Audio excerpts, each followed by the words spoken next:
Oxford Academy. Tuition for SSLC 9th Standard, 10th Regular and Holiday Batches. ശരാശരിക്കാരായ വിദ്യാർത്ഥികളെ പോലും മികച്ച നിലവാരത്തിലേക്ക് ഉയർത്തുന്ന അധ്യാപന രീതി. നൈറ്റ് ക്ലാസുകൾ, മാത്സ്, ഹിന്ദി, ഇംഗ്ലീഷ് പഠന ക്യാമ്പുകൾ, ലൈബ്രറി സൗകര്യം. നിങ്ങളുടെ അഡ്മിഷൻ ഇപ്പോൾ തന്നെ ഉറപ്പാക്കുക. Oxford Academy. For admission contact 9956914008. World of മൈനോഫ് നമ്മുടെ ചാനലിലെ പുതിയൊരു വീഡിയോയിലേക്ക് സ്വാഗതം. ഇറ്റ്സ് മീ ജഹാന മൈനോഫ്. ഇപ്പോൾ വന്നിരിക്കുന്ന നിങ്ങളെ ബയോളജിയിലെ ഇമ്പോർട്ടൻ്റ് ആയിട്ടുള്ള ഒരു 16 ചോദ്യങ്ങളായിട്ടാട്ടോ. 16 ക്വസ്റ്റ്യൻ ആണ് ഞാൻ ഈ വീഡിയോയിൽ ഉൾപ്പെടുത്താൻ വിചാരിക്കുന്നത്. ചിലപ്പോൾ വീഡിയോ അത്യാവശ്യം ലെങ്തി ആയിരിക്കും. കുറേ ആൾക്കാരുടെ അഭിപ്രായം ഷോർട്ട് വീഡിയോ മതിയെന്നായിരുന്നു, കുറേ ആൾക്കാർ ലോങ് വീഡിയോ വേണമെന്നായിരുന്നു. അപ്പോൾ ഒരുപാട് വീഡിയോ അപ്ലോഡ് ചെയ്യാനുള്ള സമയം കുറവുണ്ട്. ഞാൻ എല്ലാം കൂടെ പെട്ടെന്ന് പറഞ്ഞാന്ന് വിചാരിക്കുന്നു. നിങ്ങൾക്ക് എത്രയും പെട്ടെന്ന് വീഡിയോ സ്കിപ്പ് ചെയ്യാണ്ട് കാണുക. മുഴുവൻ എല്ലാ ക്വസ്റ്റ്യൻ്റെയും ആൻസറും ഒക്കെയാണ് നമ്മൾ പറയുന്നത്. അപ്പോൾ ഷുവറായിട്ട് റിപ്പീറ്റ് ചെയ്ത് വരുന്ന ക്വസ്റ്റ്യൻ അത് ചിലപ്പോൾ നിങ്ങൾക്ക് പാറ്റേണിൽ വ്യത്യാസം ഉണ്ടായിരിക്കും കേട്ടോ. കാരണം സാധാരണ ഇതുവരെ വന്നിരിക്കുന്ന സാധാരണ നമ്മളെ ബയോളജിയുടെ ചരിത്രം മാറ്റിയ ഒരു രീതിയിലായിരുന്നു നിങ്ങളെ മോഡൽ എക്സാം ഉണ്ടായിരുന്നത്. ടഫ് എന്ന് പറയാൻ പറ്റില്ല, എന്നാലും കൂടിയിട്ട് ഒരു പാറ്റേണിൽ കുറച്ച് വ്യത്യാസം ഉണ്ടായിരുന്നു അല്ലേ. സാധാരണ ചോദിക്കുന്നതിനേക്കാട്ടിലും കുറച്ചും കൂടെ ആപ്ലിക്കേഷൻ ഒക്കെ ചേർത്തിട്ട് ചോദിച്ചിട്ടുണ്ടായിരുന്നു അല്ലേ. നമ്മളെ ന്യൂറോണിൻ്റെ പിക്ചറിലൊക്കെ കറക്റ്റ് നമുക്ക് മനസ്സിലാവും. മോഡൽ എക്സാമിൻ്റെ ക്വസ്റ്റ്യൻ പേപ്പറൊക്കെ കയ്യിലുള്ളവർ എടുത്ത് നോക്കുക കേട്ടോ. ന്യൂറോണിൻ്റെ പിക്ചറിലൊക്കെ ഗ്രേ മാറ്ററിനെയും നമ്മളെ വൈറ്റ് മാറ്ററിനെയും ഒക്കെ പ്രൊജക്ട് ചെയ്യുന്ന രീതിയിലൊക്കെ ക്വസ്റ്റ്യൻ ചോദിച്ചിട്ടുണ്ടായിരുന്നു. അപ്പോൾ എങ്ങനെ വേണേലും നമുക്ക് ക്വസ്റ്റ്യൻ വരാം. ബയോളജിയാണ്, ഇത് മാത്രമേ ചോദിക്കുള്ളൂ അല്ലെങ്കിൽ ഇത് ചോദിക്കൂല നമുക്ക് ഒരിക്കലും പ്രെഡിക്റ്റ് ചെയ്യാൻ പറ്റൂല. എവിടുന്ന് വേണേലും ചോദിക്കാം. അപ്പോൾ ഞാൻ നേരത്തെ ഒരു വീഡിയോ ചെയ്തിട്ടുണ്ടായിരുന്നു ഇന്ന കാര്യങ്ങളൊക്കെ പഠിക്കണം എന്ന് പറഞ്ഞിട്ട്. കുറേ ആൾക്കാർ പറഞ്ഞു ചുരുക്കി പറഞ്ഞ ടെക്സ്റ്റ് മുഴുവൻ പഠിക്കുക അല്ലേ, അങ്ങനെ പറഞ്ഞിട്ടുണ്ടായിരുന്നു. അപ്പോൾ ഞാൻ ആദ്യ വീഡിയോയിൽ പറഞ്ഞിട്ടുണ്ടായിരുന്നു നിങ്ങളോട്, ഞാൻ ഫോക്കസ് ചെയ്യുന്നത് നിങ്ങൾ വെറുതെ പാസ്സാക്കാൻ വേണ്ടി മാത്രമല്ല, നമുക്ക് നല്ല മാർക്ക് തന്നെ വേണം. അപ്പോൾ അതിന് ഈ ടോപ്പിക്കുകളൊക്കെ നിർബന്ധമായിട്ട് നിങ്ങൾ പഠിച്ചിട്ടുണ്ടോ എന്ന് ഉറപ്പ് വരുത്തുക. അപ്പോൾ നിങ്ങൾക്ക് ഫുൾ മാർക്കിലേക്ക് തന്നെ അല്ലെങ്കിൽ A+, 35 മാർക്കിലേക്ക് തന്നെ എത്താൻ പറ്റും. ഓക്കെ, അപ്പോൾ അതുപോലെ നിങ്ങൾ അതിലേക്ക് എത്താൻ വേണ്ടിയിട്ടുള്ള കുറേ ക്വസ്റ്റ്യൻസ് എടുത്തിട്ടുള്ള വീഡിയോ ആണിത്. ഇനി നിങ്ങളോടൊരു കാര്യം പറയാനുള്ളത്, നമ്മുടെ ചാനൽ സബ്സ്ക്രൈബ് ചെയ്യാനും വീഡിയോ ഷെയർ ചെയ്യാനും ലൈക്ക് ചെയ്യാനും കമൻറ്റ് ചെയ്യാനൊന്നും മറക്കരുത് കേട്ടോ. ഓക്കെ, അപ്പോൾ നമ്മുടെ ക്വസ്റ്റ്യനിലേക്ക് വരാം. ആദ്യത്തെ ക്വസ്റ്റ്യൻ എന്ന് പറയുന്നത് നമ്മൾ രണ്ടാമത്തെ ചാപ്റ്റർ ആയിട്ടുള്ള കണ്ണിൻ്റെ ചാപ്റ്റർ എന്നാണ്.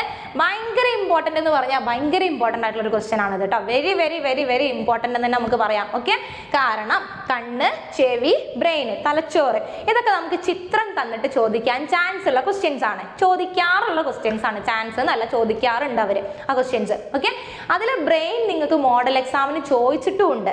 അപ്പോൾ നമുക്ക് സാധ്യത വളരെ കൂടുതൽ ഇനി കണ്ണ് തന്നെയായിരിക്കും നമുക്ക് കൂടുതലും ചോദിക്കാൻ ചാൻസ് ഉള്ളത് എന്ന് വിചാരിച്ചിട്ട് ബ്രെയിൻ റിപ്പീറ്റ് ചെയ്തുകൂടായില്ല. ഓക്കെ, ഒരു വർഷം മോഡലിനും ബ്രെയിൻ ചോദിച്ചു, പബ്ലിക്കിനും ബ്രെയിൻ ചോദിച്ചു. ഓക്കെ, അപ്പോൾ അങ്ങനെയും വരാം. മസ്തിഷ്കത്തിൻ്റെത്, കണ്ണിൻ്റെത്, ചെവിയുടേത്, ഇത് മൂന്നും നിങ്ങൾക്ക് ഏത് വേണമെങ്കിലും വരാൻ സാധ്യതയുണ്ട്. അപ്പോൾ ക്വസ്റ്റ്യൻ ആൻസറിലേക്ക് നമുക്ക് പോവാം. നമ്മുടെ ക്വസ്റ്റ്യൻ നോക്കാം. ഞാൻ പിക്ചർ ഒന്ന് വലുതാക്കുന്നുണ്ട്. 2 മീഡിയം ക്വസ്റ്റ്യനും ഇവിടെ എടുത്തിട്ടുണ്ട് കേട്ടോ. ഓക്കെ, അപ്പോൾ അതിൽ ഏറ്റവും ക്വസ്റ്റ്യൻസിൽ ഫസ്റ്റ് ഇമ്പോർട്ടൻറ്റ് ശ്രദ്ധിക്കേണ്ട ഒരു കാര്യം, ഫോർ ഡ്രോയിങ് 1 സ്കോർ. നിങ്ങളോട് ചിത്രം പകർത്തി വരയ്ക്കുന്നതിന് എത്ര മാർക്കാണ്? 1 മാർക്കാണ്. ചിത്രം പകർത്തി വരച്ചിട്ട് ഭാഗങ്ങൾ അടയാളപ്പെടുത്താൻ വേണ്ടിയിട്ടാണ് പറയാം. പകർത്തി വരയ്ക്കുന്നതിന് 1 മാർക്കാണ്. ഇതുപോലെ ഏകദേശം കണ്ടാൽ വൃത്തിയുള്ള രീതിയിൽ ഒരു പിക്ചർ വരയ്ക്കുക. ഭയങ്കര ഡെക്കറേഷൻ്റെ ആവശ്യമില്ല, എന്നാലോ കണ്ടാൽ ടീച്ചർക്ക് മനസ്സിലാവുകയും വേണം.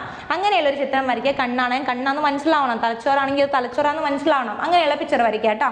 ഇനി transparent anterior part of the sclera, ABC എന്ന് പറഞ്ഞ ഭാഗങ്ങൾ അടയാളപ്പെടുത്താനാണ് പറഞ്ഞേക്കുന്നത് കേട്ടോ. അതായത് സ്ക്ലീറയുടെ ദൃഢപടലത്തിൻ്റെ സുതാര്യമായ മുൻഭാഗം. മലയാളം മീഡിയം ക്വസ്റ്റ്യനും ഇവിടെ ഉണ്ട്. അപ്പോൾ ഞാൻ ഇതിൻ്റെ കാര്യങ്ങൾ പറഞ്ഞുതരാം, ക്വസ്റ്റ്യൻ കാണിച്ചു തരാം കേട്ടോ. ദൃഢപടലത്തിൻ്റെ സുതാര്യമായ മുൻഭാഗം എന്ന് പറയുന്ന ഭാഗം ഏതാണ്? നമ്മളോട് ഫസ്റ്റ് ഭാഗം ഇതാണ് വരുന്നത് കേട്ടോ. നമ്മൾ എന്താ ചെയ്യേണ്ടത്? പുറത്തോട്ട് ഒരു ആരോ മാർക്ക് ഇടുക. എന്നിട്ട് A ആണ് ക്വസ്റ്റ്യൻ. ക്വസ്റ്റ്യൻ ആൻസറിന് A എന്നിട്ടിട്ട് വേണം ആൻസർ എഴുതാൻ. എന്താടോ? കോർണിയ. ഓക്കെ, കോർണിയ എന്ന് പറയുന്ന ഭാഗമാണിത്. കോർണിയാണ് കേട്ടോ, കോർണിയ. ഓക്കെ, ഇനി the point of maximum visual clarity, ഏറ്റവും കൂടുതൽ കാഴ്ചയുള്ള ഭാഗം. ഓക്കെ, കാഴ്ചയുടെ സ്ഥിരത അല്ലെങ്കിൽ വീക്ഷണ സ്ഥിരത ഏറ്റവും കൂടുതലുള്ള ഭാഗം എവിടെയാണോ? നമ്മുടെ യെല്ലോ സ്പോട്ട്, പീതബിന്ദു എന്ന് പറയുന്ന ഭാഗം. നമ്മുടെ B ക്വസ്റ്റ്യൻ്റെ ആൻസർ ആണ്. ആരോ മാർക്ക് ഇട്ടിട്ട് വെറുതെ പേര് എഴുതിയാൽ പോരാ, B എന്നിട്ടിട്ട് വേണം പേര് എഴുതാൻ. എന്താ കൊടുക്കണ്ടേ? Yellow spot. Okay, yellow spot എന്ന് പറഞ്ഞാൽ പീതബിന്ദു കേട്ടോ, പീതബിന്ദു. ഓക്കെ, ഇനി transmits impulse visual centre of the brain, മസ്തിഷ്കത്തിൻ്റെ കാഴ്ചയുടെ കേന്ദ്രത്തിലേക്ക് ആവേഗങ്ങളെ ട്രാൻസ്മിറ്റ് ചെയ്യുക, കൊണ്ടെത്തിക്കുന്ന ഭാഗം. ഈ നെർവല്ലേടോ ഇവിടുന്ന് കേട്ടോ, നെർവ് C എന്നിടുക. എന്നിട്ട് എന്ത് എഴുതുക? നെർവിൻ്റെ പേരെന്തായിരുന്നു? Optic nerve. ഒപ്റ്റിക് നെർവ് എന്ന് പറഞ്ഞാൽ നേത്രനാഡി കേട്ടോ, നേത്ര നാഡി. ഓക്കെ, സിമ്പിൾ ആയിട്ടുള്ള ഒരു ക്വസ്റ്റ്യൻ അല്ലേ മക്കളെ? അല്ല, എളുപ്പത്തിൽ ചെയ്യാൻ പറ്റും. 4 മാർക്കാണ് ഇങ്ങോട്ട് വരുന്നത് കേട്ടോ. എളുപ്പം ചെയ്യാൻ പറ്റുന്ന ക്വസ്റ്റ്യൻ ആണ്. ഇതുപോലെ ABC എന്ന് പറഞ്ഞ് ഏതെങ്കിലുമൊക്കെ തലച്ചോറിന്റെ ഭാഗങ്ങൾ വെച്ചിട്ട് തലച്ചോറിന്റെ ചിത്രവും വന്നിട്ടായിരിക്കും അവിടുത്തെ ക്വസ്റ്റ്യൻസ് ഉണ്ടാവുക. ക്ലിയർ ആയില്ലേ? ഇനി നമ്മൾ അടുത്ത ക്വസ്റ്റ്യൻ എന്താ നോക്കാം. അടുത്ത ക്വസ്റ്റ്യനിൽ തന്നിരിക്കുന്ന പിക്ചർ കറക്റ്റ് ആയിട്ട് ശ്രദ്ധിക്കാം. പിക്ചർ എന്ന് പറയുന്നത് ഫാഗോസൈറ്റോസിന്റെ ചിത്രമാണ്. നമുക്ക് ഈ ചിത്രം കണ്ടാൽ തന്നെ മനസ്സിലാക്കാൻ പറ്റും അത് ഫാഗോസൈറ്റോസിസ് ആണത് കേട്ടോ. അപ്പൊ എന്താ question? Which is the process indicate in this illustration? ഈ ചിത്രീകരണത്തിൽ കാണിക്കുന്ന പ്രവർത്തനം ഏതാണെന്നാ ചോദിച്ചേക്കുന്നത്. Answer phagocytosis. മലയാളത്തിലും അതിനെ ഫാഗോസൈറ്റോസിസ് എന്ന് തന്നെയാണ് പറയുന്നത് കേട്ടോ. ഇനി name the white blood cells involving this process. ഈ പ്രവർത്തനത്തിൽ ഉൾപ്പെടുന്ന WBCകൾ ഏതൊക്കെയാണെന്ന് ചോദിച്ചേക്കുന്നത്. Monocyte, neutrophil. ഈ 2 ആൾക്കാരാണ് ഇവിടുത്തെ വൈറ്റ് ബ്ലഡ് സെൽസ്, WBC കേട്ടോ. ഈ ഒരു പ്രവർത്തനത്തിന് സഹായിക്കുന്ന ശ്വേതരക്താണുക്കൾ മോണോസൈറ്റും ന്യൂട്രോഫിലും ആണ്.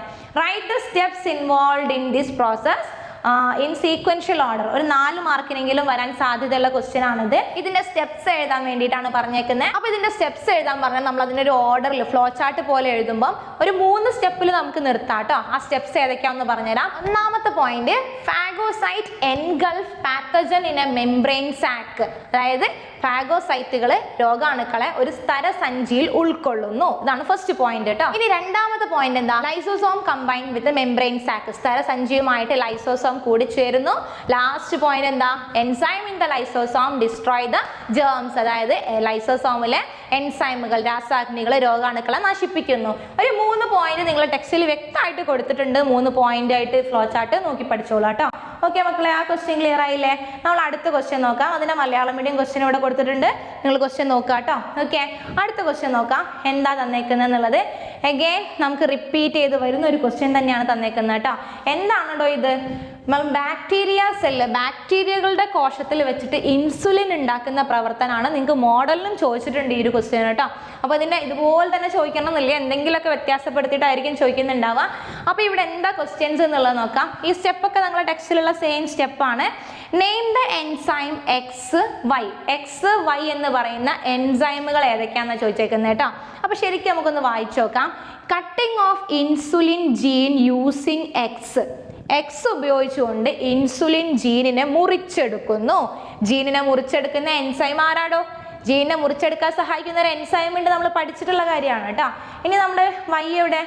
Joining insulin gene with plasmid using Y. Insulin ജീനിനെ Y എന്ന് പറയുന്ന എൻസൈമിനെ കൊണ്ട് ഉപയോഗിച്ചിട്ട് പ്ലാസ്മിഡുമായിട്ട് കൂട്ടിച്ചേർക്കുന്നു. കൂട്ടിച്ചേർക്കുന്ന എൻസൈം ഏതാ? ഒട്ടിക്കുന്ന എൻസൈം ഏതാ? അപ്പൊ X എന്ന് പറയുന്ന എൻസൈം ഏതാണ്? Restriction endonuclease. റെസ്ട്രിക്ഷൻ എൻഡോന്യൂക്ലിയേസ് എന്ന് പറയുന്ന എൻസൈം ആണ് അല്ലേ? അതായത് ഏതാ? നമ്മുടെ ജനിതക കത്രിക എന്ന് പറയുന്ന എൻസൈം. ഇനി Y ഒട്ടിക്കുന്ന എൻസൈം ഏതാണ്?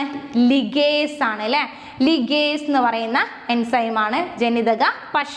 ഓക്കെ, ഈ 2 എൻസൈമുകൾ X റെസ്ട്രിക്ഷൻ എൻഡോന്യൂക്ലിയേസ് എന്ന് പറയുന്ന ജനിതക കത്രികയാണ്, Y ലിഗേസ് എന്ന് പറയുന്ന ജനിതക പശയാണ് കേട്ടോ. ഇനി what is the role of plasmid in this process? ഈ പ്രവർത്തനത്തിൽ നമ്മുടെ പ്ലാസ്മിഡ് ഉണ്ടല്ലോ, ഈ പ്ലാസ്മിഡിന്റെ ഫങ്ഷൻ, റോള്, ധർമ്മം എന്താണെന്നാ ചോദിച്ചേക്കുന്നത്. പ്ലാസ്മിഡിനെ നമ്മളിവിടെ ആരായിട്ടാണോ ഉപയോഗിക്കുന്നത്? വെക്ടറായിട്ട്. പ്ലാസ്മിഡ് ഇവിടുത്തെ ആരാണ്? വാഹകരാണ് കേട്ടോ. വാഹകർ, വെക്ടറായിട്ടാണ് പ്ലാസ്മിഡിനെ നമ്മളിവിടെ ഉപയോഗിക്കുന്നത്. ഇതിൽ സി ക്വസ്റ്റ്യൻ നോക്കാം. Does the succeeding generation of the bacteria produced in this way the ability to produce insulin? Why? ഇങ്ങനെ നമ്മൾ ബാക്ടീരിയകളെ, ഇൻസുലിൻ ഉണ്ടാക്കുന്ന ബാക്ടീരിയകളെ നമ്മൾ ഉണ്ടാക്കിയെടുത്തു അല്ലേ? ഇതാ ഇവിടെ ഇവരെ വിളിക്കുന്ന പേരാണ് ഇൻസുലിൻ പ്രൊഡ്യൂസ് ചെയ്യുന്ന ബാക്ടീരിയകളെ. ഈ ബാക്ടീരിയ ഒന്നിനെ ഉണ്ടാക്കി അത് പെരുകി പെരുകി പെരുകി ഒരുപാട് തലമുറകളായിട്ട് ഒരുപാട് ജനറേഷൻസ് ഓഫ് ബാക്ടീരിയാസ് ഉണ്ടായിട്ടുണ്ട്. അവർക്ക് എല്ലാവർക്കും ഇതേപോലെ ഇൻസുലിനെ ഉണ്ടാക്കാനുള്ള കഴിവ് ഉണ്ടായിരിക്കുമോ എന്നാണ് നമ്മൾ സി ക്വസ്റ്റ്യൻ ചോദിച്ചേക്കുന്നത്. അത് സാധാരണ ഈ ടോപ്പിക്കിൽ ചോദിക്കുന്ന ഒരു ക്വസ്റ്റ്യൻ ആട്ടോ. എല്ലാ ബാക്ടീരിയകൾക്കും, ഇങ്ങനെ ഉണ്ടാവുന്ന എല്ലാ തലമുറയിലെ ബാക്ടീരിയകൾക്കും ഇൻസുലിൻ ഉൽപ്പാദിപ്പിക്കാനുള്ള കഴിവുണ്ടാവുമെന്നാണ് ആൻസർ എന്താടോ? ഉണ്ടായിരിക്കും. യെസ്, ആണെന്നാണ് നമ്മൾ ആൻസർ ചെയ്തിട്ടുണ്ട്. ആണെന്ന് മാത്രം എഴുതിയാൽ പോരാ, വൈ, എന്തുകൊണ്ടെന്നും കൂടെ വേണം. കാരണം ഇവരിൽ എന്തുണ്ട്? ഇൻസുലിൻ പ്രൊഡ്യൂസിങ് ജീൻ ഉണ്ട്. ഇൻസുലിൻ ജീൻ, നമ്മുടെ ഇൻസുലിൻ നിർമ്മാണത്തിന് സഹായിക്കുന്ന ജീൻ ഈ ഒരു ബാക്ടീരിയകൾക്കുണ്ട്. ആ ജീൻ എത്ര കാലം ആ ബാക്ടീരിയകളുടെ ബോഡിയിൽ ഉണ്ടോ അത്രയും കാലം അവർ എന്ത് പ്രൊഡ്യൂസ് ചെയ്തുകൊണ്ടിരിക്കും? ഇൻസുലിൻ പ്രൊഡ്യൂസ് ചെയ്തുകൊണ്ടിരിക്കും കേട്ടോ. ഇത്രയുമാണ് ആ ക്വസ്റ്റ്യൻ. ഓക്കെ, ക്ലിയർ ആയില്ലേ? മലയാളം മീഡിയം ക്വസ്റ്റ്യൻ നോക്കിക്കോളാം കേട്ടോ. ഓക്കെ, എഴുതി വെക്കുക കേട്ടോ. അടുത്ത ക്വസ്റ്റ്യനിൽ നമുക്ക് തന്നേക്കുന്നത് ഒരു ഗ്ലൂക്കോസ് ലെവലാട്ടോ. ബ്ലഡിന്റെ ഗ്ലൂക്കോസ് ലെവലാണ് തന്നേക്കുന്നത്. ABC എന്ന് പറഞ്ഞ 3 വ്യക്തികളിലെ രക്തത്തിലെ ഗ്ലൂക്കോസിന്റെ അളവാണ് അവിടെ തന്നേക്കുന്നത്. അപ്പൊ എന്തൊക്കെയാ ക്വസ്റ്റ്യൻ നോക്കാം. Which person is diabetic? ഇതിൽ ആരാണ് പ്രമേഹ രോഗി? ഡയബറ്റിക് എന്നാ ചോദിച്ചേക്കുന്നത്. ഇതിൽ ഒരാൾക്ക് 82, ഒരാൾക്ക് 178, ഒരാൾക്ക് 104 mg/100 ml ബ്ലഡ് അല്ലേ. അപ്പോൾ നമുക്ക് ഒരു നോർമൽ ലെവൽ അറിഞ്ഞാൽ മാത്രമേ ഡയബറ്റീസ് അല്ലെങ്കിൽ പ്രമേഹ രോഗിയാണോ ഇതിൽ ആരെങ്കിലും ഒരാൾ കണ്ടെത്താൻ പറ്റുള്ളൂ. അപ്പോൾ നമ്മൾ രക്തത്തിലെ ഗ്ലൂക്കോസിൻ്റെ സാധാരണ അളവ് എത്രയാണോ? 70 മുതൽ 110 mg/100 ml ബ്ലഡ്. 100 ml രക്തം എടുത്ത് കഴിഞ്ഞാൽ 70നും 110നും ഇടയ്ക്ക് ഗ്ലൂക്കോസ് ഉണ്ടായിക്കോട്ടെ, കുഴപ്പമില്ല. അപ്പോൾ 82 നോർമലാണ്, 104 നോർമലാണ്. നമ്മുടെ പേഴ്സൺ B ആയിരിക്കും ഇവിടെ ഡയബറ്റിക്, പ്രമേഹ രോഗിയായിട്ടുണ്ടാവുക അല്ലേ. അയാളുടെ രക്തത്തിൽ 178 mg എന്തുണ്ട്? ഗ്ലൂക്കോസ് ഉണ്ട്. ഇനി what is the cause of this disease? ഈ രോഗത്തിന്റെ കാരണം എഴുതാനാണ് ഇതിന്റെ ബി ക്വസ്റ്റ്യൻ ചോദിച്ചേക്കുന്നത്. ഡയബറ്റീസ് അല്ലെങ്കിൽ പ്രമേഹത്തിന് 2 കാരണങ്ങളാണ് മെയിൻ ആയിട്ടുള്ളത്. ഒന്നുകിൽ നമ്മുടെ ബോഡിയിൽ ഇൻസുലിൻ്റെ പ്രൊഡക്ഷൻ കുറയുക, അതായത് deficiency of the production of insulin, ഇതാണ് ഒന്നാമത്തെ റീസൺ. രണ്ടാമത്തെ റീസൺ എന്ന് പറയുന്നത് നമ്മളെ ബോഡിയിൽ ഇൻസുലിൻ ഉൽപ്പാദിപ്പിക്കുന്നുണ്ട്, പക്ഷേ ഉണ്ടാക്കുന്ന ഇൻസുലിനെ നമ്മളെ ബോഡി സെൽസിന് എന്ത് ചെയ്യാൻ പറ്റുന്നില്ല? യൂട്ടിലൈസ് ചെയ്യാൻ പറ്റുന്നില്ല, ഉപയോഗിക്കാൻ പറ്റുന്നില്ല. ഓക്കെ, അതായത് inability of cells to utilise produced insulin, ഉൽപ്പാദിപ്പിക്കുന്ന ഇൻസുലിനെ ഉപയോഗിക്കാനുള്ള കഴിവില്ലായ്മ. അത്രയാണ് റീസൺസ് കേട്ടോ. ഇനി what are the symptoms of this disease? ഈ രോഗത്തിന്റെ ലക്ഷണങ്ങളാണ് ചോദിച്ചേക്കുന്നത്. നല്ല വിശപ്പ് ഉണ്ടായിരിക്കും, ദാഹം ഉണ്ടായിരിക്കും, എക്സസ് ആയിട്ട് യൂറിൻ, കൂടെ മൂത്രമൊഴിക്കാനുണ്ടായിരിക്കും, അതായത് increase apatite, thirst and frequent urination. ഇതാണ് മെയിൻ ആയിട്ടുള്ള സിംറ്റംസ് നമുക്ക് ഡയബറ്റീസിനെ കുറിച്ച് പഠിക്കാനുള്ളത് കേട്ടോ. ഓക്കെ മക്കളെ, ക്ലിയർ ആയില്ലേ? ക്ലിയർ ആയല്ലോ? അതിൻ്റെ മലയാളം മീഡിയം ക്വസ്റ്റ്യൻ ആണിത്. ക്വസ്റ്റ്യൻ ഒന്ന് നോക്കിക്കോളാം കേട്ടോ. ഓക്കെ, നമ്മൾ അടുത്ത ക്വസ്റ്റ്യൻ നോക്കാം. അടുത്ത ക്വസ്റ്റ്യൻ വന്നിട്ട് ഒരു 1 വേർഡ് സെഷനിലുള്ള ക്വസ്റ്റ്യൻ ആട്ടോ. Choose the correct pair from the following option. 3 options തന്നിട്ടുണ്ട്. അതിന് കറക്റ്റ് പെയർ കണ്ടെത്താനാണ് പറഞ്ഞേക്കുന്നത്. ENT treatment of eye. ENT എന്ന് പറയുന്നത് കണ്ണിന്റെ ചികിത്സയാണോ? നേത്ര ചികിത്സയാണോ? അല്ല. Cardiology treatment of heart. Ophthalmology treatment of cancer. കാർഡിയോളജിയും ഓഫ്താൽമോളജിയും ഒന്നും വ്യത്യാസമില്ല. ഹൃദയ ചികിത്സയ്ക്കാണ് കാർഡിയോളജി എന്ന് പറയുന്നത്, ക്യാൻസർ ചികിത്സയ്ക്കാണ് ഓഫ്താൽമോളജി എന്ന് പറയുന്നത്. ഇതിൽ ഏതാ മക്കളെ ശരിയായിട്ടുള്ളത്? നമ്മുടെ കാർഡിയോളജി മാത്രമല്ലേ ശരിയായിട്ടുള്ളത് അല്ലേ?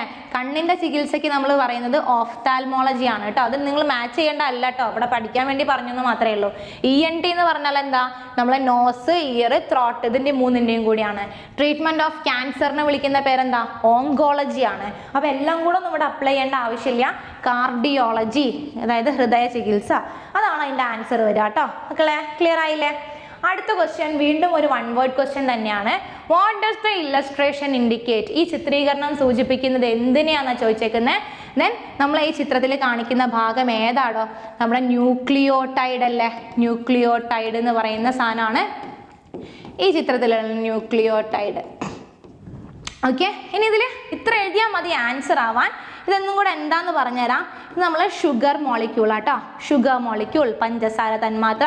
ഇത് നൈട്രജൻ ബേസ്, ഇത് ഫോസ്ഫേറ്റ്. ഓക്കെ, ഷുഗർ പഞ്ചസാര, ഇത് നൈട്രജൻ ബേസ്, ഇത് ഫോസ്ഫേറ്റ്. ഇത് നമ്മളോട് കണ്ടുപിടിക്കാൻ പറഞ്ഞിട്ടില്ല, ജസ്റ്റ് ഞാൻ പറഞ്ഞു എന്ന് മാത്രമേ ഉള്ളൂ. ഓക്കെ, ഇനി നമ്മൾ അടുത്ത ക്വസ്റ്റ്യൻ എന്താ നോക്കാം.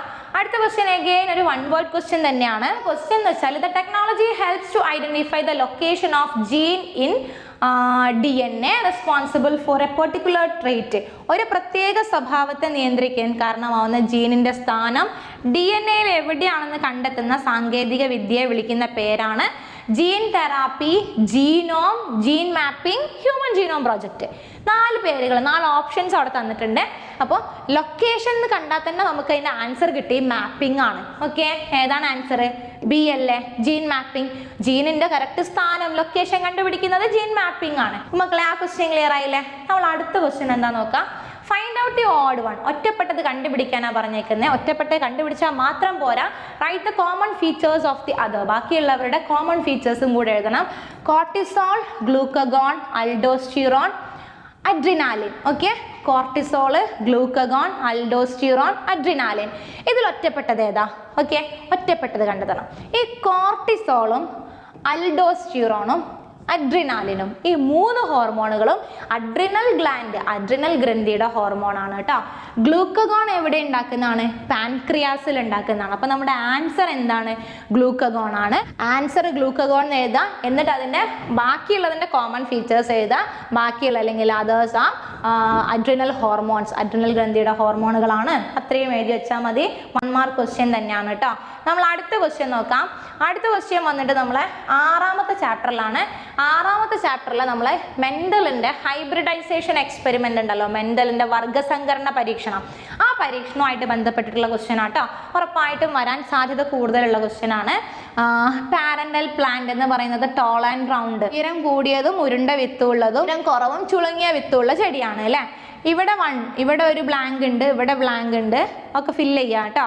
ഫിൽ 1 and 2. 1ഉം 2ഉം ഫില്ല് ചെയ്യാനാണ് പറഞ്ഞത്. TTRR, capital T capital T capital R capital R ആണ് ഉയര കൂടുതലും ഉരുണ്ട വിത്തിനും. അപ്പോൾ ഉയരക്കുറവിനും ചുളുങ്ങിയ വിത്തിനും നമ്മൾ small t small t small r ആയിരിക്കും ഉണ്ടാവുക. ഓക്കെ, അത് എഴുതിയാൽ മതി. ഇനി ഇവിടെ എന്താ?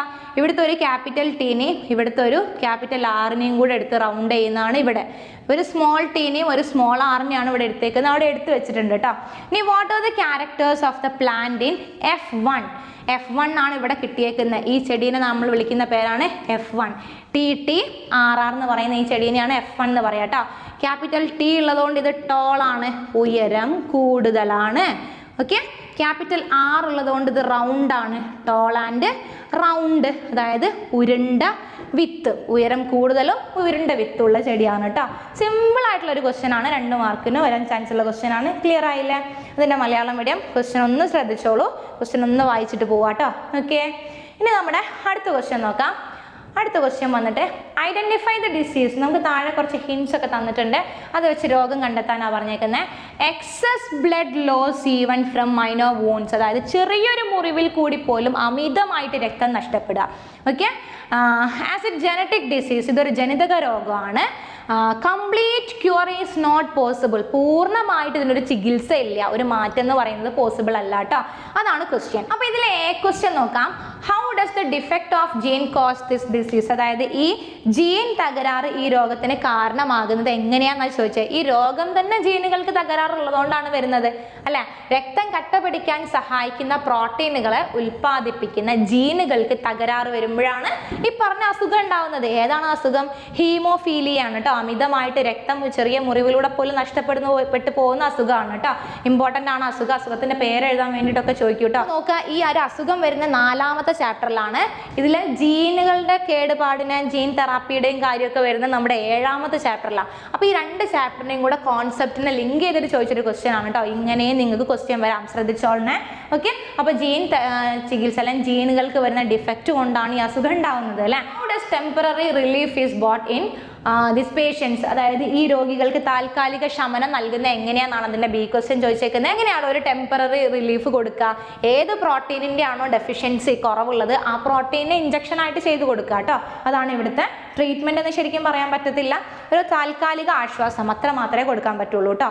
ഇനി നമ്മൾ അടുത്ത ക്വസ്റ്റ്യൻ നോക്കാം. ഈ ചിത്രം കറക്റ്റ് ആയിട്ട് നോക്കിക്കോളാം. നമ്മൾ സ്പൈനൽ കോഡിന്റെ സുഷുമ്നയുടെ ചിത്രം കേട്ടോ.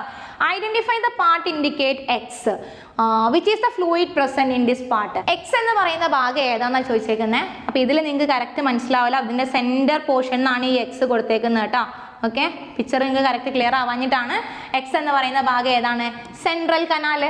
ഓക്കെ, സെൻട്രൽ കനാല്, മലയാളത്തിലും അതിൻ്റെ പേര് സെൻട്രൽ കനാല് തന്നെയാണ്. അവിടെയുള്ള ഫ്ലൂയിഡിന്റെ പേരാ ചോദിച്ചത്, സെറിബ്രോ സ്പൈനൽ ഫ്ലൂയിഡ്, CSF ആണ്. സെൻട്രൽ കനാലിലുള്ള ഫ്ലൂയിഡ് ദ്രവം. നിങ്ങൾക്ക് അറിയാം മസ്തിഷ്കത്തിൽ ബ്രെയിനിലും അതുപോലെ തന്നെ സ്പൈനൽ കോഡിനകത്തൊക്കെ കാണപ്പെടുന്ന ദ്രവത്തിന്റെ പേരാണ് സെറിബ്രോ സ്പൈനൽ ഫ്ലൂയിഡ് കേട്ടോ. ഇനി ഇതിലെ ബി ക്വസ്റ്റ്യൻ നോക്കാം. Write the name of the parts Y and Z. വൈയുടെയും സെഡിന്റെയും പേര് എഴുതാനാണ് പറഞ്ഞേക്കുന്നത്. ഈ സെഡ് വൈ എന്ന് പറയുന്നത് ഈ രണ്ട് റൂട്ടുകളാണ് കേട്ടോ. ഈ രണ്ട് റൂട്ടുകളുടെ പേരാണ് പറഞ്ഞേക്കുന്നത്. അപ്പോൾ ഇതിൽ വൈ എന്ന് പറയുന്നത് നമ്മുടെ ഡോർസൽ റൂട്ടാണ്, ഡോർസൽ റൂട്ട്. സെഡ് എന്ന് പറയുന്നത് നമ്മളെ വെൻട്രൽ റൂട്ടാട്ടോ. Dorsal root, ventral root. മലയാളത്തിൽ പേര് എഴുതണമെന്ന് മാത്രമേ വ്യത്യാസമുള്ളൂ, പേര് രണ്ടും സെയിം ആണ്. ഡോർസൽ റൂട്ട്, ഇത് വെൻട്രൽ റൂട്ട് കേട്ടോ, പേര് സെയിം ആണ്. ഡോർസൽ റൂട്ടും വെൻട്രൽ റൂട്ടും വൈയും സെഡും കിട്ടി. Is the same type of impulses pass through Y and Z. വൈയിലൂടെയും സെഡിലൂടെയും പോകുന്നത് ഒരുപോലെയുള്ള ഇമ്പൾസ്, ഒരുപോലെയുള്ള ആവേഗങ്ങളാണോ? ആണോ അല്ലെങ്കിൽ എന്തുകൊണ്ട്? ആണോ അല്ലെങ്കിൽ എന്തുകൊണ്ട് എന്ന് ചോദിച്ചാൽ അല്ലെങ്കിൽ അല്ല എന്ന് എഴുതുക, എന്നിട്ട് എന്തുകൊണ്ടെന്ന് എഴുതുക കേട്ടോ. അപ്പം എങ്ങനെയാണ് നമുക്ക് എഴുതേണ്ടത്? രണ്ടും ഒരേ ഇമ്പൾസ് ആണോ? അല്ല, നോ എഴുതുക. ഓക്കെ, ഒരേപോലെയുള്ള ഇമ്പൾസ് അല്ല വൈയിലൂടെ സെഡിലൂടെയും പോകുന്നത്. വൈയിലൂടെ ഇമ്പൾസ് കയറി വരുന്നു, സെൻസറി ഇമ്പൾസ്, സംവേദ ആവേഗങ്ങൾ വരുന്നു. സെഡിലൂടെ ഇമ്പൾസ് ഇറങ്ങി പോകുന്നു, അതായത് മോട്ടോർ ഇമ്പൾസ്, പ്രേരക ആവേഗങ്ങൾ ഇറങ്ങി പോകുന്നു. അപ്പോൾ ഡോർസൽ റൂട്ട് വഴി സെൻസറി ഇമ്പൾസ്, സംവേദ ആവേഗമാണ് വരുന്നത്, സംവേദ ആവേഗമാണ് വരുന്നത് കേട്ടോ. വെൻട്രൽ റൂട്ട് വഴി, വെൻട്രൽ റൂട്ട് അല്ലെങ്കിൽ നമ്മുടെ ഈ ഒരു റൂട്ട് വഴി ഏത് ഇമ്പൾസ് ആണ്? മോട്ടോർ ഇമ്പൾസ്, അതായത് പ്രേരക ആവേഗങ്ങളാണ് തിരിച്ചു പോകുന്നത്. രണ്ടിലെയും ഇമ്പൾസുകൾ തമ്മിൽ വ്യത്യാസമുണ്ട് കേട്ടോ. ആ ക്വസ്റ്റ്യൻ ക്ലിയർ ആയില്ലേ? മലയാളം മീഡിയം ക്വസ്റ്റ്യൻ നോക്കിക്കോളാം. ഓക്കെ, ഇനി നമ്മൾ അടുത്ത ക്വസ്റ്റ്യൻ അതുപോലെ നല്ല ഇമ്പോർട്ടൻ്റ് ആയിട്ടുള്ളൊരു ക്വസ്റ്റ്യൻ ആണ് കേട്ടോ. ഈ ഒരു പിക്ചർ കണ്ടാൽ തന്നെ അറിയാം നമുക്ക് എന്താ DNA നിന്ന് RNA ഉണ്ടായി, RNAയിൽ നിന്ന് പ്രോട്ടീൻ ഉണ്ടാകുന്ന പിക്ചറാണ് കേട്ടോ. ജീനിന്റെ ആക്ഷൻ, ജീനിന്റെ പ്രവർത്തനം എന്ന് പറഞ്ഞ ടോപ്പിക്കിലുള്ള ക്വസ്റ്റ്യൻ ആണ്. Identify the parts indicate X and Y ആ പറഞ്ഞേക്കുന്നത്. എക്സ് എന്ന് പറയുന്നത് ഇതാ ഈ ഒരു ഭാഗം mRNA ആണ് എക്സ്, mRNA. വൈ എന്ന് പറയുന്നത് ഇതാ ഈ ഒരു ഭാഗം റൈബോസോം. ഓക്കെ, വൈ റൈബോസോമും ഇത് mRNAയും. What is the role of X in this process? എക്സിന് ഈ ഒരു പ്രവർത്തനത്തിലെ പങ്ക് എന്താണെന്ന് ചോദിച്ചാൽ, എക്സ് കൊണ്ടുവരുന്ന ഇൻഫർമേഷൻസ്, നിർദ്ദേശങ്ങളുടെ അടിസ്ഥാനത്തിലാണ് ഇവിടെ എന്തുണ്ടാവുന്നത്? പ്രോട്ടീൻ സിന്തസിസ് നടക്കുന്നത്. പ്രോട്ടീൻ സിന്തസിസ് നടക്കുന്നത് എക്സ് കൊണ്ടുവരുന്നത് എന്താ? മെസ്സേജസ് ആട്ടോ. മെസ്സേജസ് അല്ലെങ്കിൽ സന്ദേശം എത്തിക്കുന്ന ആളാണ് ആര്? എക്സ്. ഇനി what is the process occur in the parts indicate Y? വൈയിൽ വെച്ച് നടക്കുന്ന പ്രോസസ്സ് എന്താണ്? പ്രോട്ടീൻ സിന്തസിസ്, പ്രോട്ടീൻ നിർമ്മാണം. പ്രോട്ടീൻ സിന്തസിസ് ആണ് വൈയിൽ വെച്ച് നടക്കുന്നത്, പ്രോട്ടീൻ നിർമ്മാണമാണ്. അതായത് ഇവിടെയുള്ള അമിനോ ആസിഡുകളും ഇവിടെയുള്ള mRNA കൊണ്ടുവരുന്ന ഇൻഫർമേഷൻസിനനുസരിച്ച് അമിനോ ആസിഡുകൾ കൂടി ചേർന്നിട്ട് എന്തുണ്ടായിട്ട് മാറും? പ്രോട്ടീൻ ഉണ്ടായിട്ട് മാറും. അതാണ് പ്രോസസ്സ്. ക്ലിയർ ആയില്ലേ? എളുപ്പമുള്ള ക്വസ്റ്റ്യൻ ആണ്. ഇനി മക്കളെ അടുത്ത ക്വസ്റ്റ്യൻ നോക്കിക്കോളാം. അടുത്ത ക്വസ്റ്റ്യൻ്റെ മലയാളം മീഡിയം ആദ്യം നോക്കിക്കോ. ഇവിടെ 3 വ്യക്തികളുടെ സാമ്പിളൊക്കെ തന്നിട്ടുണ്ട്. കുറ്റകൃത്യം നടന്ന ഭാഗത്ത് നിന്ന് കിട്ടിയ ശേഖരിച്ച എന്തൊക്കെയോ സാമ്പിൾ, സംശയിക്കപ്പെടുന്ന വ്യക്തികൾ, സംഭവം എന്താണെന്ന് ഒരു ഐഡിയ കിട്ടിയല്ലോ ഏകദേശം. സാമ്പിൾ പരിശോധനയിൽ നിന്ന് എത്തിച്ചേർന്ന നിഗമനം എന്താണ്? DNA ഫിംഗർ പ്രിന്റിംഗ് എന്ന സാങ്കേതിക വിദ്യയുടെ അടിസ്ഥാനം എന്താണ്? ഈ സാങ്കേതിക വിദ്യയുടെ മറ്റ് 2 ഉപയോഗങ്ങൾ എഴുതുക. ഇതൊക്കെയാണ് നമ്മളെ ക്വസ്റ്റ്യൻ കേട്ടോ. ഓക്കെ, അപ്പോൾ ഞാൻ അതിൻ്റെ ആൻസേഴ്സ് പറയാൻ പോവാണ്. What conclusion can be drawn from the sample examination? അതായത് ഈ സാമ്പിൾ നോക്കിയപ്പോൾ എന്താ നമുക്ക് മനസ്സിലാക്കാൻ പറ്റുന്നതെന്ന് കേട്ടോ. ഓക്കെ, അപ്പോൾ ഈ സാമ്പിളിൽ നിങ്ങൾക്ക് ഇപ്പോൾ വര കാണാൻ പറ്റുന്നുണ്ടോ? ഫുൾ ബ്ലാക്ക് ആയതുകൊണ്ട് പോകുന്നുണ്ടോ? ഞാൻ വരച്ചുതരാം. ഇവിടെയൊക്കെയാണ് വരകൾ വന്നേക്കുന്നത് കേട്ടോ. ഓക്കെ, ഈ സാമ്പിള് എല്ലാം ഒന്ന് നോക്കുക. ഈ സാമ്പിൾ എന്ന് പറയുന്നത് നമ്മുടെ ന്യൂക്ലിയോടൈഡിൻ്റെ അറേഞ്ച്മെൻ്റ് ആണ് കാണിക്കുന്നത് കേട്ടോ. കുറ്റം ചെയ്ത ആളുടെ അല്ലെങ്കിൽ കുറ്റം ചെയ്ത സ്ഥലത്ത് നിന്ന് കിട്ടിയ സാമ്പിൾ ഇതാണ്. ഇതിനോട് സിമിലർ ആയിട്ട് ഇതിൽ ആരുടേത് വരുന്നോ അയാളായിരിക്കും കുറ്റവാളി. ആരായിരിക്കും? 1ാമത്തെ വ്യക്തിയാണോ, 2ാമത്തെയാണോ, 3ാമത്തെയാണോ? ഞാൻ വരച്ചൊന്ന് നോക്കി പറഞ്ഞേ. ഇതേ പോലിരിക്കുന്ന 2ാമത്തെ വ്യക്തിയുടെ അല്ലേടോ അല്ലേ? അപ്പോൾ തെറ്റ് ചെയ്ത അല്ലെങ്കിൽ കുറ്റവാളി ആരാന്ന് മനസ്സിലാക്കാൻ പറ്റും? സെക്കൻഡ് പേഴ്സൺ ആണെന്ന് മനസ്സിലാക്കാൻ പറ്റും. What is the basis of this technology? DNA fingerprinting. DNA finger പ്രിന്റിങ്ങിൻ്റെ ബേസിസ് എന്താണെന്ന് വെച്ചാൽ DNAയിലുള്ള ന്യൂക്ലിയോടൈഡിൻ്റെ അറേഞ്ച്മെൻറ്റ്സ് തന്നെയാണ്.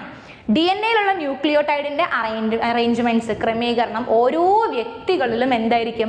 ഡിഫറെൻ്റ് ആയിരിക്കും, വ്യത്യസ്തമായിരിക്കും അല്ലേ? അതായത് ലൈക്ക് എന്തുപോലെ? നമ്മുടെ ഫിംഗർ പ്രിൻ്റ് പോലെ ഓരോ വ്യക്തികളിലെയും DNA-യിലെ ന്യൂക്ലിയോടൈഡിൻ്റെ ക്രമീകരണം വ്യത്യസ്തമായിരിക്കും. അപ്പോൾ നമുക്ക് കുറ്റകൃത്യം നടന്ന സ്ഥലത്ത് നിന്ന് കിട്ടുന്ന സാമ്പിള് സംശയിക്കുന്ന എല്ലാ വ്യക്തികളുടെയും സാമ്പിളുമായിട്ട് ചെക്ക് ചെയ്ത് നോക്കുക. ആരുടെയാണോ മാച്ചായി വരുന്നത് അയാളാണ് അതിൽ കുറ്റകൃത്യം ചെയ്തതെന്നുള്ളത് കണ്ടെത്തുന്ന ഒരു രീതി. അതാണ് കേട്ടോ. ഇനി write other 2 use of this technology. ഈ ടെക്നോളജിയുടെ മറ്റ് 2 ഗുണങ്ങളിൽ ഉപയോഗങ്ങൾ പറയാൻ വേണ്ടിയിട്ടാണ് പറഞ്ഞേക്കുന്നത് കേട്ടോ. ഏതൊക്കെയാണോ? ഇതേപോലെ ഈ ഒരു ടെക്നോളജിയുടെ DNA ഫിംഗർ പ്രിൻറ്റിങ്ങിൻ്റെ മറ്റ് 2 ഉപയോഗം എന്ന് പറയുമ്പോൾ എല്ലാവരുടെയും DNA ഫിംഗർ പ്രിൻറ്റിങ് ഡിഫറെൻ്റ് ആയിരിക്കും. ബട്ട് ആരുടേത് സെയിം ആയിരിക്കും? സെയിം അല്ല, സിമിലർ ആയിരിക്കും. സെയിം എന്ന് പറയാൻ പറ്റില്ല, സിമിലാരിറ്റി ഉണ്ടാവും. ആരുടെ തമ്മിലാണ്? Close relative. ആരാണ് ഈ ക്ലോസ് റിലേറ്റീവ്സ്? നമ്മുടെ പാരൻസ് ആണ്, അച്ഛനും അമ്മയാണ് അല്ലേ? അപ്പോൾ നമ്മുടെ DNA-യുടെ ഫിംഗർ പ്രിൻറ്റിങ്ങുമായിട്ട് ഏറ്റവും സിമിലർ ആയിട്ട് നിൽക്കുക പാരൻസിൻ്റെ ആയിരിക്കും. അപ്പോൾ എപ്പോഴൊക്കെ ഇത് യൂസ് ചെയ്യുന്നത് വെച്ചാൽ പാരൻ്റൽ ഇഷ്യൂസുമായിട്ട് ബന്ധപ്പെട്ട് വരുന്ന വല്ല പ്രശ്നങ്ങൾ, പ്രോബ്ലംസ്, തർക്കങ്ങളൊക്കെ ഉണ്ടാകുമ്പം യഥാർത്ഥ പാരൻസിനെ, മാതാപിതാക്കളെ തിരിച്ചറിയാൻ വേണ്ടിയിട്ട് ഇത് ഉപയോഗിക്കുന്നു.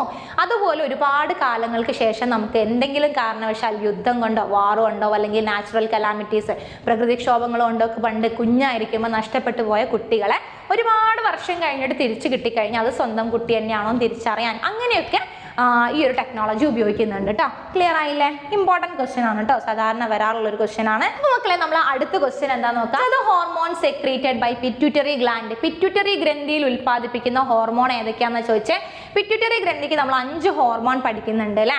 TSH അതായത് thyroid stimulating hormone, ACTH, GTH, prolactin and somatotropin. 5 എണ്ണം പഠിക്കുന്നുണ്ട്. അപ്പോൾ അതിലെ ഹോർമോൺസ് ഏതൊക്കെയാണ്? ഒന്ന് സൊമാറ്റോട്രോപ്പിൻ ആണ്, രണ്ടാമത്തത് പ്രൊലാക്റ്റിൻ ആണ്. അത് രണ്ടുമാണ് അതിൻ്റെ ആൻസർ വരുന്നത് കേട്ടോ. ഇനി name any one hormone which is stored in the posterior lobe of the pituitary gland and write its function. Pituitary ഗ്രന്ഥിയുടെ പിൻതളത്തിൽ സംഭരിച്ചു വെക്കുന്ന ഏതെങ്കിലും ഒരു ഹോർമോണിനെ ഇതിൽ നിന്ന് സെലക്ട് ചെയ്തിട്ട് അതിൻ്റെ ധർമ്മം എഴുതാനാണ് പറഞ്ഞത്. ഇതിൽ ഓക്സിറ്റോസിനും വാസോപ്രസിനും 2 പേരെയും പിറ്റ്യൂട്ടറി ഗ്രന്ഥിയുടെ പിൻതളത്തിലാണ് സംഭരിച്ചു വെക്കുന്നത്. അപ്പോൾ ഒന്ന് എടുത്താൽ മതി. ഞാൻ തൽക്കാലം എടുക്കുന്നത് ഓക്സിറ്റോസിനെയാണ്. ഓക്സിറ്റോസിൻ എന്തിനു വേണ്ടിയിട്ടാണ് ഹെൽപ്പ് ചെയ്യുന്നത്? ബർത്തിന് വേണ്ടിയിട്ട്, ചൈൽഡ് ബർത്ത്, പ്രസവം സുഖാക്കാൻ വേണ്ടിയിട്ട്. എങ്ങനെയാണ് ഹെൽപ്പ് ചെയ്യുന്നത്? ഓക്സിറ്റോസിൻ്റെ ഫംഗ്ഷൻ എന്താ? Helps to the contraction and relaxation of uterine wall. ഗർഭാശയ ഭിത്തിയുടെ സങ്കോച വികാസത്തിന് സഹായിച്ചിട്ട് പ്രസവം സുഖമാക്കുന്നു. ഇതാണ് അതിൻ്റെ ഫംഗ്ഷൻ. നമ്മൾ സി ക്വസ്റ്റ്യൻ നോക്കാം. C question, what are the hormone secreted by hypothalamus that control pituitary gland. Pituitary ഗ്രന്ഥിയെ നിയന്ത്രിക്കാനായിട്ട് ഹൈപ്പോതലാമസ് ഉണ്ടാക്കുന്ന ഏതൊക്കെ ഹോർമോൺ ആണ് ഇവിടെ ഉള്ളത് നോക്കാം. ഒന്നാമത്തത് ഇൻഹിബിറ്ററി ഹോർമോൺ ആണ്, രണ്ടാമത്തത് റിലീസിങ് ഹോർമോൺ ആണ് കേട്ടോ. ഈ 2 ഹോർമോണിനെ ഹൈപ്പോതലാമസിലാണ് ഉണ്ടാക്കുന്നതെങ്കിലും അതിൻ്റെ ഫംഗ്ഷൻ എവിടെയാണ്? പിറ്റ്യൂട്ടറി ഗ്ലാൻഡിലാണ്, പിറ്റ്യൂട്ടറി ഗ്രന്ഥിയിലാണ് കേട്ടോ ഈ 2 ഹോർമോൺ. അവരുടെ ഫംഗ്ഷൻ എന്താണ് അടുത്ത ക്വസ്റ്റ്യൻ ചോദിച്ചേക്കുന്നത്. ഡി ക്വസ്റ്റ്യൻ നോക്കാം. How do these hormones regulate the function of pituitary gland. Pituitary ഗ്രന്ഥിയുടെ ധർമ്മത്തെ എങ്ങനെയാണ് നിയന്ത്രിക്കുന്നത് കേട്ടോ. അപ്പോൾ ഫസ്റ്റ് നമുക്ക് റിലീസിങ് ഹോർമോണിൻ്റെ കാര്യം നോക്കാം. റിലീസിങ് ഹോർമോൺ എന്തിനാ സഹായിക്കുന്നതെന്ന് വെച്ചാൽ ട്രോപ്പിക് ഹോർമോണിൻ്റെ പ്രൊഡക്ഷൻ കൂട്ടാൻ, ട്രോപ്പിക് ഹോർമോണിൻ്റെ പ്രൊഡക്ഷൻ ഇൻക്രീസ് ചെയ്യാൻ, helps to increase the production of tropic hormone. Tropic ഹോർമോണിൻ്റെ ഉൽപ്പാദനം കൂട്ടാൻ സഹായിക്കുന്നു. ഇനി ഇൻഹിബിറ്ററി ഹോർമോൺ നോക്കാം. ഇൻഹിബിറ്ററി ഹോർമോൺ എന്തിനാ സഹായിക്കുന്നതെന്ന് വെച്ചാൽ ഈ പറഞ്ഞ ട്രോപ്പിക് ഹോർമോണിൻ്റെ പ്രൊഡക്ഷൻ കുറയ്ക്കാൻ. ഓക്കെ, പിറ്റ്യൂട്ടറി ഗ്രന്ഥിയിൽ ഉൽപ്പാദിപ്പിക്കുന്ന ട്രോപ്പിക് ഹോർമോണുകളുടെ ഉൽപ്പാദനം കുറയ്ക്കാൻ വേണ്ടിയിട്ടാണ് ഇൻഹിബിറ്ററി ഹോർമോൺ സഹായിക്കുന്നത് കേട്ടോ. അത്രയുമാണ് ആ ക്വസ്റ്റ്യൻ്റെ ആൻസർ. ക്ലിയർ ആയില്ലേ മക്കളെ? ഓക്കെ, നമുക്കിനി അടുത്ത ക്വസ്റ്റ്യൻ നോക്കാം. നമ്മളെ 16ാമത്തെ ക്വസ്റ്റ്യൻ വീണ്ടും ഒരു റീഡ്രോ ചെയ്യാനുള്ള ക്വസ്റ്റ്യൻ തന്നെയാണ്, പകർത്തി വരച്ച് ചെയ്യാനുള്ള ക്വസ്റ്റ്യൻ തന്നെയാണ്. കണ്ണിൻ്റെ പിക്ചർ തന്നെയാണ്. കണ്ണ് ഭയങ്കര ഇമ്പോർട്ടൻ്റ് ആണ്, വരാൻ ചാൻസ് കൂടുതലാണ്. ബ്രെയിനൊക്കെ പഠിച്ചു വെക്കുക കേട്ടോ. അപ്പോൾ അതുപോലത്തെ ക്വസ്റ്റ്യൻ തന്നെയാണ്. റീഡ്രോ ചെയ്യുക. റീഡ്രോ ചെയ്യുന്നതിന് 1 മാർക്ക് കിട്ടും. എ ക്വസ്റ്റ്യൻ നോക്കാം. Identify and label the parts. അതായത് നിങ്ങളോട് ചിത്രം തിരിച്ചറിഞ്ഞ ഭാഗങ്ങൾ അടയാളപ്പെടുത്താനൊക്കെയാണ് പറഞ്ഞേക്കുന്നത്. അതിൽ ഒന്നാമത്തത് transmit impulses to the visual centre of the brain. നമ്മൾ നേരത്തെ പറഞ്ഞ തൊട്ട് മുന്നേ ഉള്ള ക്വസ്റ്റ്യൻ, ഒന്നാമത്തെ ക്വസ്റ്റ്യനിൽ പറഞ്ഞ പോലെ തന്നെയാണ്, വീണ്ടും റിപ്പീറ്റ് ചെയ്തിട്ടുണ്ട് കേട്ടോ. ഓക്കെ, ഇതിൽ ഒന്നാമത്തെ എന്തായിരിക്കും? ഒപ്റ്റിക് നെർവ് അല്ലേ? ഒപ്റ്റിക് നെർവ്, ഒപ്റ്റിക് നെർവ് അല്ലെങ്കിൽ നേത്രനാഡി കേട്ടോ. നേത്രനാഡി അതായത് ഇമ്പൾസിനെ ബ്രെയിനിലേക്ക് എത്തിക്കുന്നത്. The point of maximum visual clarity. Maximum visual clarity ഉള്ള പോയിന്റ് എന്ന് പറയുന്നത് യെല്ലോ സ്പോട്ടാണ്. പീതബിന്ദു. ഓക്കെ, നമ്മൾ നേരത്തെ പറഞ്ഞ കാര്യം തന്നെയാണ്. ഇനി ഇതിന്റെ ബി ക്വസ്റ്റ്യൻ നോക്കാം. How do the fluids labelled as X Y differ in their function? അതായത് എക്സ് വൈ രണ്ട് ദ്രവങ്ങളാണ്. എക്സ് ഇവിടെയാണ് കാണപ്പെടുന്നത്, വൈ ഇതാ ഈ ഒരു ഭാഗത്താണ് കാണപ്പെടുന്നത്. എക്സിന്റെയും വൈന്റെയും ഫംഗ്ഷനിലുള്ള ഡിഫറൻസ് എന്താണെന്ന് ചോദിച്ചാൽ, എക്സ് എന്ന് പറയുന്നത് നമ്മുടെ അക്വസ് ചേംബറിൽ കാണപ്പെടുന്ന, അക്വസ് അറയിൽ കാണപ്പെടുന്ന അക്വസ് ഫ്ലൂയിഡ് ആണ്, അല്ലെങ്കിൽ അക്വസ് ഹ്യൂമർ ആണ്. ഇനി വൈ എന്ന് പറയുന്നത് വിട്രിയസ് ഹ്യൂമർ ആണ്. ഓക്കെ, വിട്രിയസ് ദ്രവം. ഇത് അക്വസ് ദ്രവം, ഇത് വിട്രിയസ് ദ്രവം. ഇത് വെള്ളം പോലെ, വാട്ടറി ലൈക്കാണ്, വെള്ളം പോലെയാണ് ഇരിക്കുന്നത്. ഇതിൽ നമ്മുടെ കണ്ണിന് വേണ്ട ഓക്സിജനും ന്യൂട്രിയൻസും കൊടുക്കാൻ, കണ്ണിൻ്റെ പ്രഷർ റെഗുലേറ്റ് ചെയ്യാനൊക്കെ സഹായിക്കുന്ന ഫ്ലൂയിഡാണ് അക്വസ് ഹ്യൂമർ, അക്വസ് ദ്രവം കേട്ടോ. വിട്രിയസ് ഫ്ലൂയിഡ് അല്ലെ വിട്രിയസ് ദ്രവം എന്ന് പറഞ്ഞാൽ എന്തുപോലെയാണ് ഇരിക്കുന്നത്? ജെല്ല് പോലെയാണ് ഇരിക്കുന്നത്. ജെല്ല് പോലെ ഇരിക്കുമ്പോൾ കുറച്ച് സെമി ലിക്വിഡ് ഫോം, സോളിഡും അല്ല ലിക്വിഡും അല്ല, ഖരവും അല്ല ദ്രാവകവും അല്ലാത്ത രൂപത്തിൽ ഈ ജെല്ല് പോലെ ഇരിക്കുന്ന വിട്രിയസ് ഹ്യൂമർ എന്തിനാ സഹായിക്കുന്നത്? നമ്മുടെ കണ്ണിൻ്റെ നേത്രഗോളത്തിൻ്റെ ഷേപ്പ്, ആകൃതി നിലനിർത്താൻ വേണ്ടിയിട്ടാണ് സഹായിക്കുന്നത്. ഓക്കെ, ക്ലിയർ ആയില്ലേ? സിമ്പിൾ ക്വസ്റ്റ്യൻ ആണ് കേട്ടോ. ഓക്കെ, അപ്പോൾ മക്കളെ നമ്മൾ 16 ക്വസ്റ്റ്യൻ ദേ കഴിഞ്ഞു. ഓക്കെ, 16 ക്വസ്റ്റ്യൻ കഴിഞ്ഞു.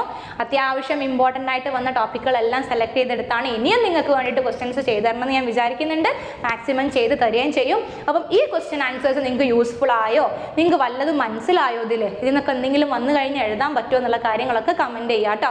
ഓക്കെ, വീഡിയോ അത്യാവശ്യം ലെങ്തി ആയിട്ടുണ്ടാവും, അപ്പോൾ എല്ലാവരും കണ്ട് പഠിച്ചോളൂ. എന്തായാലും നമുക്കിപ്പോൾ പഠിക്കേണ്ട നിവർത്തിയില്ലല്ലോ, അങ്ങനത്തെ ടൈമല്ലേ. ഓക്കെ, അപ്പോൾ നിർത്തുവാണ്. അപ്പോൾ എല്ലാവർക്കും ഓൾ ദ ബെസ്റ്റ്. അടുത്ത വീഡിയോ ആയിട്ട് വരുന്നത് എല്ലാവർക്കും ബൈ.